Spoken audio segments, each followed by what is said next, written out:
हरे कृष्णा से भक्तों का स्वागत है आज की भगवत गीता क्लास में। तो पहले हम मंगलाचरण करते हैं।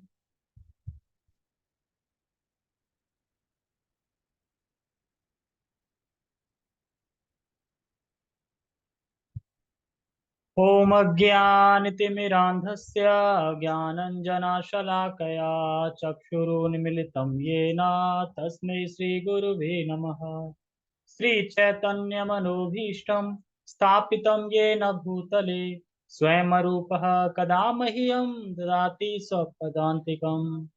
वन्देऽहं श्रीगुरु श्रीयुतापदकमलं श्रीगुरून् वैष्णवांश श्रीरूपं साग्रजातं सहगण रघुनाथामृतं तं सजीवम् साधुवेतं सावधूतं परिजनसहितं कृष्णचैतन्यदेवं श्रीराधा कृष्णपादान् सहगण ललिता श्रीविशाखाद्विषाञ्च हे कृष्ण करुणा सिंधु दीनबंधु जगतपते गोपेश गोपिका कांता राधा कांता नमस्ते।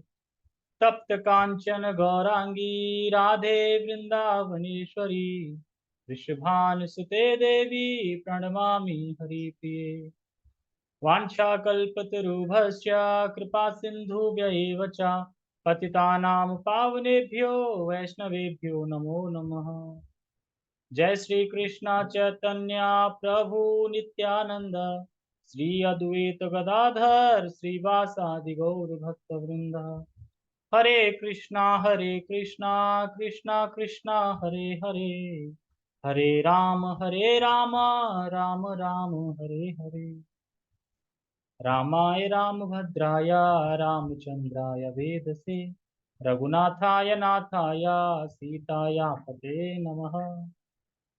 नमः विष्णुपादाय कृष्णपृष्ठाय भूतले श्रीमते भक्तिवेदांता स्वामिनि इति नामिने। नमस्ते सारस्वते देवे गौरवाणी प्रचारिणे निर्विशेषा शून्यवादी पाश्चात्य देशतारिणे। हरे कृष्णा। तो सही भक्तों का स्वागत है आज की भगवद गीता क्लास में। आज का श्लोक बहुत अच्छा है क्योंकि इससे हमें ये पता चलेगा कि किसी भी जीव के प्रति हमें हिंसा नहीं करनी चाहिए। हिंसा का मतलब है कि अपने स्वाद के लिए बेवजह किसी भी जीव को हमें मारना नहीं चाहिए, क्योंकि भगवान इसमें बोल रहे हैं। उसके बाद हमें लगेगा कि हाँ, कोई भी इंसान हो, कोई भी जीव हो, उसे जीने का हक है, हमें उसे अपने स्वाद के लिए नहीं मारना चाहिए। तो इस अध्याय के स्टार्टिंग में बताया गया था श्लोक क्रमांक 1 और 2 में कि ये ज्ञान जो प्राप्त करता है, इस ज्ञान का जो अनुभव करता है, तो उसे क्या लाभ मिलेगा। वह भगवान के गुणों से युक्त होकर वैकुंठ यानी भगवान के धाम चला जाएगा और इस जगत में उसका जन्म नहीं होगा। और फिर तीसरे नंबर श्लोक में बताया था कि किस तरीके से जीव इस जगत में आता है, किस प्रकार से जीव इस जगत में आता है, ये बताया गया था।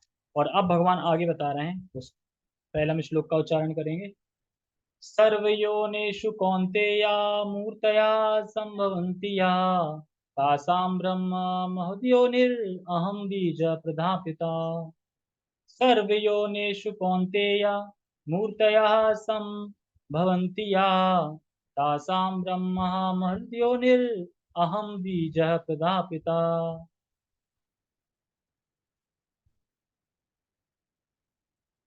जैसे हम देखते हैं कि हम बार बार सुनते हैं कि हम शरीर नहीं आत्मा है, हम शरीर नहीं आत्मा है।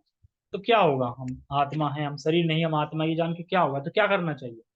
तो हमें आत्माओं की क्रियाओं में लगना चाहिए। आत्मा की क्रिया क्या है, जैसे भगवान की सेवा करना, भगवान के नाम का जप करना, भगवान की लीला कथा श्रवण करना, और भगवान के लिए विभिन्न प्रकार के कुकिंग करना। तो ये सब चीजें भगवान की सेवा में आती हैं।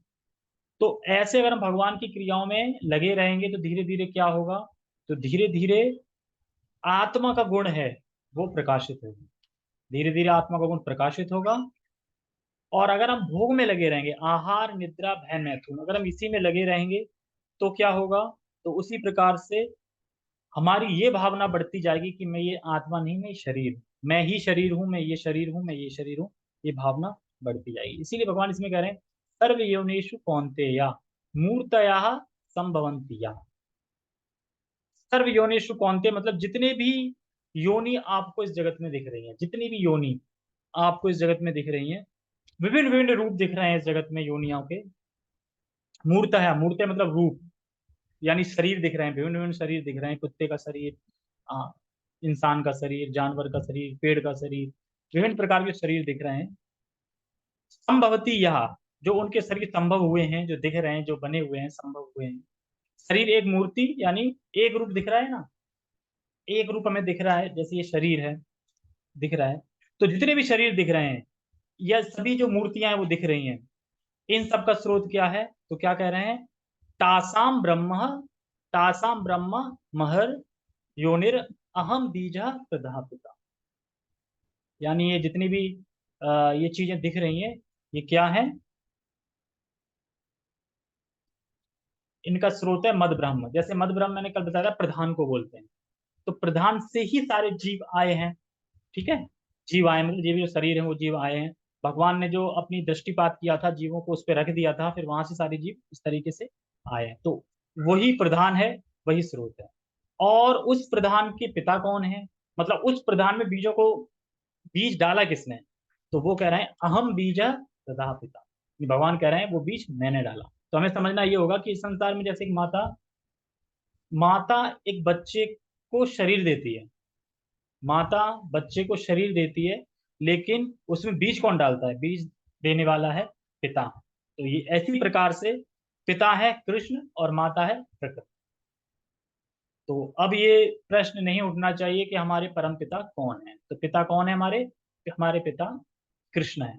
कह रहे हैं ना, जितने भी योनि है, जितने भी शरीर है, जितनी मूर्तियां आपको दिख रही हैं, पेड़ से लेके ब्रह्मा तक जितने भी शरीर दिख रहे हैं, इन सभी को बीज प्रदा पिता मैं हूं। तो ये भगवान यहाँ पे बता। तो इसीलिए हमें शास्त्र बार बार बार बार बार बार सुनने से क्या है, हमारी जो श्रद्धा है वह स्ट्रांग होती है। देखो भगवान इसमें बता रहे हैं। तो शास्त्र का ये स्वभाव ही है कि अपने आप ये मुक्त कराने वाला होता है। जैसे हम सुनते जाएंगे धीरे धीरे मुक्त होते जाएंगे। तो इन शब्दों को सुनते हैं, तो इन शब्दों में ही भगवान का तेज निहित रहता है। यानी भगवान ने अपना, जिस तरीके से भगवान ने अपनी शक्तियां सर्व जगह अर्पित कर रखी हैं, जो कि संसार में कार्य कर रही हैं, उसी तरीके से भगवान का जो भगवत गीता है, भगवान का जो गीत है, इसमें उन्होंने अपने तेज को रख रखा है। तो इसीलिए हम भगवान, जब भी हम भगवान के शास्त्र को पढ़ते हैं, तो धीरे धीरे धीरे धीरे हमारा उद्धार होता जाता है। अगर कोई एक श्लोक भी पढ़ ले, एक लाइन भी पढ़ ले, उसका भी उद्धार होना निश्चित है। भले ही कितने भी जन्म लग जाए, पर उसका उद्धार होना निश्चित है। तो अगर कोई बोले हम क्या कर रहे हैं, देखो जैसे हम एक श्लोक रोज पढ़ रहे हैं, यानी अ, रोज एक श्लोक पढ़ रहे हैं जैसे तैसे। पर अगर कोई ये क्वेश्चन करे कि बाकी सभी तो नहीं पढ़ रहे हैं, अगर ये मुक्त करने वाली है, उद्धार करने वाली है, तो फिर बाकी लोग क्यों नहीं पढ़ रहे हैं? क्योंकि उनके अंदर एक भूत बैठा है, इसलिए वो नहीं पढ़ रहे। और वो भूत क्या है? वह है माया। जब भी क्लास शुरू होती है 8 बजे, तो वो भूत अंदर से बोलता है कि नहीं, अभी नहीं सुन सकते, अभी तो बहुत काम बाकी है, अभी तो ये काम इम्पोर्टेंट है, अभी तो ये काम इम्पोर्टेंट है। तो इतने सारे काम गिना देगी वो भूत कि फिर कथा में आ ही नहीं पाए। तो इसी भूत को हमें भगाना है, और हमें इस तरीके से भगवद गीता को पढ़ना है। एक श्लोक डेली पढ़ना चाहिए, टेक्स्ट पढ़ते हैं। हे कुंती पुत्र, तुम यह समझ लो कि समस्त प्रकार की जीव, समस्त प्रकार की जीव योनियां इस भौतिक प्रकृति में जन्म द्वारा संभव है, और मैं उनका बीज प्रदाता पिता। क्योंकि अब कोई बोले कि बीज तो महाविष्णु देते हैं, ग्लैंस करते हैं, जीवों को रखते हैं, तो फिर यहाँ पे कृष्ण कैसे महा वो हो गए? तो महाविष्णु कृष्ण में कोई अंतर नहीं है, गुण तत्व से एक ही है। लेकिन स्रोत विष्णु कृष्ण के हैं, तो भले ही उन्होंने ग्लैंस किया है, लेकिन स्रोत महाविष्णु स्रोत हैं तो कृष्ण के ही हैं। तो जितने भी योनियां हैं, हिंदू हो, मुस्लिम हो, सिख हो, ईसाई हो, जानवर हो, पशु हो, पक्षी हो, पेड़ हो, पौधे हो, 84 लाख योनि, जितने भी 84 लाख शरीर दिख रहे हैं, योनियां दिख रहे हैं, जितनी मूर्तियां दिख रही हैं, इन सब के पिता कौन है? कृष्ण है। बीज देने वाले पिता कृष्णा ही। तो इस तरीके से हम इसको समझ सकते हैं। तात्पर्य पढ़ते हैं प्रभुपाद जी का। छोटा है श्लोक, पर बहुत अच्छा है समझने के लिए। इस श्लोक में स्पष्ट बताया गया है कि भगवान श्री कृष्ण समस्त जीवों के आदि पिता हैं। देखो, एक होते हैं पिता और एक होते हैं आदि पिता। पिता हो गए कि कब तक है पिता, जब तक हम इस शरीर में हैं तब तक है पिता, लेकिन आदि पिता मतलब जो हमेशा से ही हमारे रियल पिता। जैसे कोई बोले प्रभु जी योनि का क्या अर्थ है, जिसमें कह रहे हैं ना बहुत सारी विभिन्न योनि दिख रही हैं, उनका बीज प्रदा पिता में। योनि मतलब क्या होता है? योनि मतलब है, जैसे ब्रह्मा भी एक योनि है, पेड़ भी एक योनि है, खरगोश भी एक योनि है, इसको योनि बोलते हैं। ऐसी 84 लाख योनियां हैं इस संसार से। जैसे कि जो पेड़ इत्यादि योनियां होती हैं तो ये निम्न योनियों में आती हैं, लेकिन ब्रह्मा की योनि है वो उच्चतर योनि में आती है। लेकिन हमें ये ध्यान रखना होगा कि हैं ये सभी योनियां ही, और इन सब के बीच पिता पिता कृष्ण है। देखो, जीवों की, जो जीव यहाँ पे बताए गए हैं जो जीवों को रख देते हैं, तो ऐसा नहीं कि जीवों की कभी सृष्टि करी है भगवान। भगवान कभी सृष्टि नहीं करते हैं, जब से भगवान है तब से ही जीव है। यानी भगवान भी अनादि है, जीव भी अनादि है, यानी जीव शाश्वत है। तो जीव की सृष्टि कभी नहीं होती है, जैसे भगवान अनादि है वैसे ही जीव अनादि है। लेकिन बद्ध जीव मतलब जो इस जगत में कर्मों के अनुसार जो बंधे हुए हैं, बद्ध जीव, तो भगवान बद्ध जीवों को भगवान इस प्रकृति में स्थित कर देते हैं। यानी इस प्रकृति में स्थित कर देते हैं का मतलब है भगवान इस प्रकृति में जीवों को रख देते हैं। अब कोई बोले क्यों रख देते हैं भाई, क्या भगवान को पड़ी थी तो कह रहे हैं कि जीवों के कर्मानुसार, जैसे जैसे कर्म है, उन कर्मों के हिसाब से भगवान जीवों को रखते जाते हैं और उन कर्मों की प्रेरणा देते जाते हैं। भगवान हृदय रूप में बैठे रहते हैं, प्रेरणा देते हैं। और जीव जो है वो चैतन्य है, चैतन्य मतलब है चेतना से युक्त है। जैसे कि पेड़ में भी चेतना होती है, पर वो लो चेतना होती है। मनुष्य में चेतना होती है, वो हाई क्वालिटी की चेतना होती है, इस तरीके से। लेकिन इन सभी चीजों के प्रदाता, यानी प्रदाता मतलब देने वाले, बीज देने वाले कौन है? ठीक है। और हाँ, और क्या कह रहे हैं, आदि पिता है। तो देखो, आदि पिता से हो सकता है कि हमें कुछ समझ में ना आए, लेकिन बस इतना समझ लो कि आदि पिता भगवान है सभी जीवों के, समस्त जीवों के। तो समस्त जीवों से हमें क्या समझना चाहिए? खरगोश है, मुर्गा है, बकरी है, इन सब के पिता भी कौन है? कृष्ण ही। तो बहुत गंभीर है। अगर किसी के मान लो दो बच्चे हैं, और एक बच्चा मान लो नालायक है, या बोल नहीं पाता है, या पागल है, या किसी काम का नहीं है, तो उसका अगर बड़ा भाई बोले कि देखो पापा, देखो पता, ये तो बोल नहीं सकता है, किसी काम का नहीं, तो क्यों ना हम इसको मार के खा जाते। तो पिता क्या बोलेंगे? ऐसे कैसे, मैं खिला रहा हूँ ना इसको, मैं खिला रहा हूँ, मैं पिला रहा हूँ, फिर तुम्हें क्या दिक्कत है? तो उसी तरीके से, इसी प्रकार से सारे जीव भगवान के अंश, कर्मानुसार वह विभिन्न विभिन्न योनियों में दिख रहे हैं। कोई लोमड़ी की योनि में दिख रहा है, कोई ब्राह्मण की योनि में दिख रहा है, कोई पशु पक्षी की योनि में दिख रहा है, वो अपने कर्मों के अनुसार दिख रहे हैं, लेकिन हैं सभी भगवान के अंश। लेकिन उनको उनकी अनावश्यक हत्या करने का अधिकार किसी भी श्रेष्ठ भाई को नहीं है। श्रेष्ठ भाई का मतलब है कि जो उन्नत चेतना वाले, यानी हम जैसे जो मनुष्य होते हैं वो उन्नत चेतना वाले, लेकिन जो पशु है, जानवर है, वो उन्नत चेतना वाले नहीं है, वो समझ नहीं सकते, विवेक नहीं है उनके अंदर। तो यहाँ पे जो श्रेष्ठ भाई बोला जा रहा है, यानी उत्कृष्ट चेतना वाले, इसलिए श्रेष्ठ भाई बोल रहे हैं। लेकिन ऐसा नहीं है कि जानवर को मार मार के खा जाए। अगर कोई बोले अच्छा कि आप बता रहे हैं सबके पिता भगवान है और हमें किसी पे हिंसा नहीं करनी चाहिए, मारना नहीं चाहिए, लेकिन आप लोग तो खा रहे हैं, आप लोग तो फल वगैरह इत्यादि तोड़ रहे हैं, अनाज खा रहे हैं, तो इसमें भी तो आत्मा होती है, इसको भी तो आप हत्या कर रहे हैं, तो इसको कैसे समझें? देखो, इसको हम ऐसे आंसर दे सकते हैं। अगर हम पेड़ से कोई फल लेते हैं तो पहली बात तो फल लेने का पेड़ मरता नहीं है, यानी वहां पे कोई जीव हिंसा नहीं हुई, क्योंकि वो पेड़ तो मर नहीं रहा है। और रही बात दूसरी अनाज की या धान की, तो ये जब सूख जाते हैं, यानी अनाज जब सूख जाता है, मर जाता है, डेड हो जाता है, उसके बाद हम अनाज निकालते हैं। एक तो ये। बाकी अगर कोई बोले कि नहीं फिर भी हिंसा होती है, फिर भी काफी सारी चीजें होती है जो तोड़ने से उनकी मृत्यु हो जाती है, वो तो पहले तो जो पेड़ पौधे होते हैं तो उनमें लो क्वालिटी की चेतना होती है, उनको इतना दर्द नहीं होता। और दूसरा, हम उन फलों को भगवान को अर्पित करते हैं, और जब हम भगवान को अर्पित करते हैं उन फलों को, तो भगवान उसमें जो भी पाप होती है, जो भी जीव हिंसा होती है, उसको हटा देते हैं, यानी हमें उनसे अब कोई कर्म बंधन नहीं लगे। लेकिन अगर हम भगवान को ऑफरिंग नहीं करेंगे, भले ही वेज खा रहे हैं, मतलब फल फ्रूट ये सब खा रहे हैं, तो भी उनका हमें कर्मों का फल लगेगा, क्योंकि हम भगवान को अर्पित नहीं कर रहे। तो मेन है कि हमें भगवान को अर्पित करना चाहिए तभी। पर भगवान एक जगह ये भी कहते हैं भागवतम में कि हिंसा को कभी शून्य नहीं कर सकते, यानी थोड़ी बहुत तो हिंसा होगी, पर हिंसा करके किसी जानवर को खाना ये गलत है। तो भक्त तो होते हैं कि चींटी को भी नहीं मारते हैं। चींटी भी अगर रास्ते में आती है तो वो उसको भी साइड से निकल जाते हैं। क्यों? क्योंकि भगवान के भक्तों का ये गुण ही है कि वह चींटी को भी नहीं मारना चाहते, तो फिर बाकी औरों की तो बात। सारे जीव भौतिक प्रकृति तथा आध्यात्मिक प्रकृति के संयोग है। देखो, भौतिक प्रकृति मतलब जो प्रधान से जितने भी तत्व निकले हैं ये हो गए भौतिक प्रकृति, और आध्यात्मिक प्रकृति मतलब जीवात्मा, तो इन दोनों का संयोग ही है सारे। ये तो पता है, पहले भी बताया था। ये वही ऐसे जीव केवल इस लोक में ही नहीं, अपितु प्रत्येक लोक में, यहाँ तक कि सर्वोच्च लोक में भी जहाँ ब्रह्मा आसीन है, पाए जाते हैं। जीव सर्वत्र हैं, पृथ्वी जल तथा अग्नि के भीतर भी जीव है। अब ये सुन के हमें कुछ लगेगा नहीं, लेकिन प्रभुपाद जी बहुत सिंपल बात बोल रहे हैं, पर है बहुत गंभीर।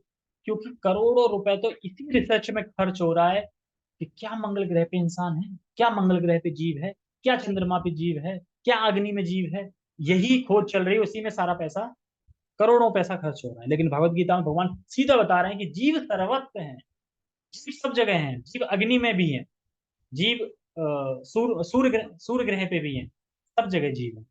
ऐसा कोई लोक नहीं है जहाँ पे जीव ना हो। तो यही यहाँ पे बता रहे हैं कि जीव अन्य जगह जीव है, लेकिन बाकी जो वैज्ञानिक लोग हैं वो बस यही खोज कर रहे हैं कि क्या जीव मंगल ग्रह पे है, क्या चंद्रमा पे है, और इसी में हजारों करोड़ों रुपए खर्च हो। तब कोई नहीं कहता कि इतना पैसा क्यों खर्च कर रहे हैं, इससे अच्छा तो गरीबों पे खर्च कर दो, गरीबों को खिला दो। तब कोई नहीं बोलता, लेकिन जैसे ही मंदिर निर्माण की बात आती है, या हम भगवान को भोग ऑफरिंग करने की बात आती है, भगवान को खिलाने की बात आती है, तो वहां भी एक क्वेश्चन उठ जाता है कि इससे अच्छा तो गरीबों को खिला। तो ये चीज हमें समझनी चाहिए कि गरीबों को खिलाना चाहिए, पर मंदिर सेवा की बात आए तो कहते हैं नहीं खिलाना चाहिए। तो आत्मा कहीं पे भी रह सकती है, अग्नि पे भी, सूर्य पे भी, चंद्रमा पे भी। तो जब भगवान ये चीज बता रहे हैं कि तुम इसमें करोड़ों रुपए खर्च करके, ना खर्च करके भगवत गीता के इस ज्ञान को ग्रहण कर लो कि जीव सर्वत्र हैं, अग्नि में भी है, भीतर भी है, आकाश में भी है, चंद्रमा में भी है, सब जगह है। अगर इसको स्वीकार कर लोगे तो बाकी का पैसा बचा हुआ गरीब को खिला दो, लेकिन वो नहीं करेंगे। ये सारे जीव माता यानी भौतिक प्रकृति तथा बीज प्रदाता यानी कृष्ण के द्वारा प्रकट हो। तात्पर्य यह है कि भौतिक जगत जीवों को गर्भ में धारण किए है, जो सृष्टि काल में अपने पूर्व कर्मों के अनुसार विविध रूपों में प्रकट होते हैं। तो यह प्रश्न एक आ सकता है कि आप कह रहे हैं कि पिछले कर्मानुसार भगवान अ, मतलब उन्हें शरीर देते हैं, यानी शरीर मिलता है कर्मानुसार। तो कर्म की शुरुआत कब हुई?